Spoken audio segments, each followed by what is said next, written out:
All through my career, I did continue as a doctor, as a clinical doctor, though my responsibilities in the latter part of the last 12, 13 years of my career were small. But I continued as a doctor all my career. And I always thought that for a medical scientist, it's quite useful to be medical. A lot aren't nowadays, of course. We rely very much on non-medical scientists. But to be in contact with patients does occasionally give you ideas. And I've got a couple of examples I could talk about. One was a patient who had a neurological complaint that no one had been able to diagnose.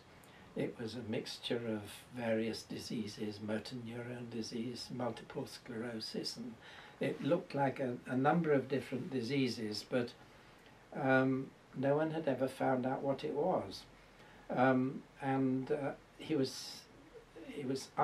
was asked to see him by a lawyer, actually, because he was claiming for an industrial injury. And I realized that what no one had ever asked him was what his job was.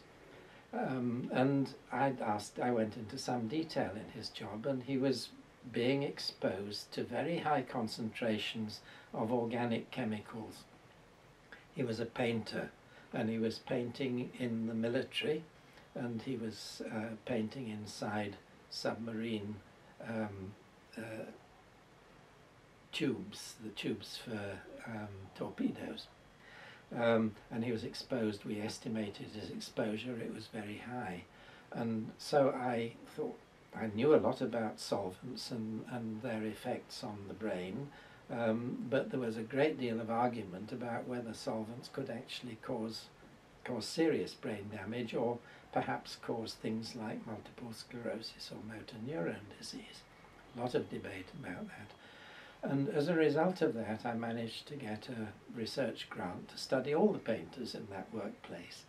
And to cut a long story short, we found some very positive and interesting associations between solvent exposure and the neurological damage. That led eventually to a big grant, a European grant, to study chemical exposures in Parkinson's disease in 5 countries across Europe.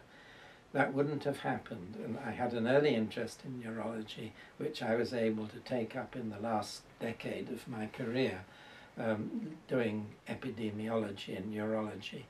It has now led to an interest in the environmental causes of dementia, which I'm pursuing with friends in my retirement.